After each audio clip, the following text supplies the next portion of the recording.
सरकार के नए इनकम टैक्स एक्ट 2025 बिल की बड़ी बातें सामने आ चुकी हैं, जिसमें मिडिल क्लास को लेकर कई सारी बड़ी बातें हैं। ये बिल 1 अप्रैल 2026 से लागू होगा, जो 1961 के पुराने आयकर अधिनियम की जगह लेगा। ये कदम प्रणाली को अधिक निष्पक्ष बनाने और टैक्स पेयर के लिए अनुपालन को आसान बनाने के लिए उठाया जा रहा है।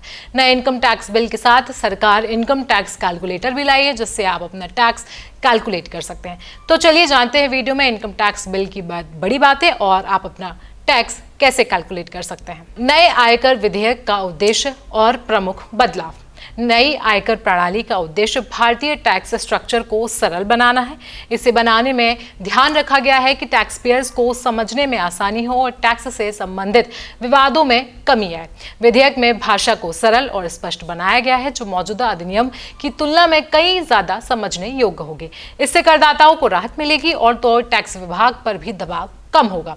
आपको बता दें कि विधेयक में 536 धाराएं, 16 अनुसूचियां और 23 चैप्टर शामिल हैं, जबकि मौजूदा अधिनियम में 298 धाराएं और 14 अनुसूचियां थीं। नए विधेयक की कुल लंबाई 622 पेज की होगी, जबकि पुराने विधेयक 880 पेजेस का था।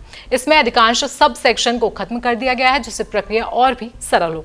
अब टैक्स कैलकुलेशन टैक्स स्लैब के मुताबिक किया जाएगा, जो पहले विभिन्न वर्गों में बांटा गया था। करदाताओं को मिलने वाली है छूट और बड़ी सुविधाएं।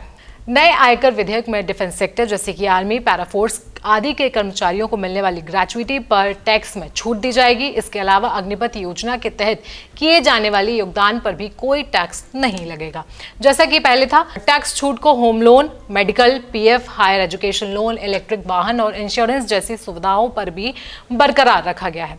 अब नई कर प्रणाली में आसान और पारदर्शी टैक्स निर्धारण किया गया है। नए विधेयक के तहत इनकम टैक्स का चार्ज सीधे तौर पर किसी व्यक्ति की कुल आय पर लागू होगा। इससे यह सुनिश्चित किया जाएगा कि टैक्स का निर्धारण हर व्यक्ति की आय के आधार पर उचित तरीके से किया जाए। Income from home house property के तहत संपत्ति से हुई आय पर टैक्स लागू होगा, लेकिन जिन संपत्तियों का उपयोग व्यवसाय या पेशे के लिए किया जाता है, उन पर यह प्रावधान लागू नहीं होगा। तो ये तो बात हुई सरकार के नए इनकम टैक्स एक्ट के बारे में, लेकिन अब आपको बता देते हैं टैक्स कैलकुलेटर के बारे में।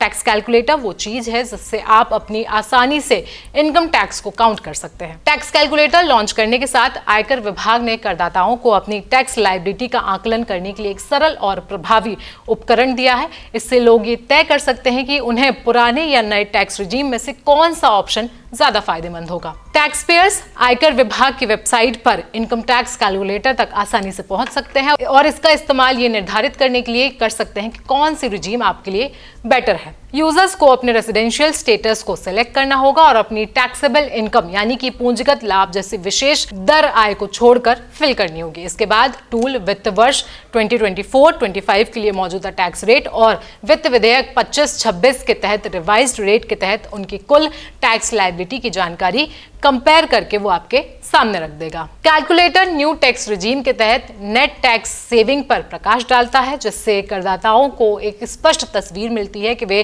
रिवाइज्ड इनकम टैक्स स्लैब के कारण 1 अप्रैल 2025 से कितनी बचत कर सकते हैं। तो ये बात हुई नए इनकम टैक्स एक्ट पर और टैक्स कैलकुलेटर को लेकर। आपको ये जानकारी कैसी लगी हमें कमेंट सेक्शन में आप जरूर बताएं।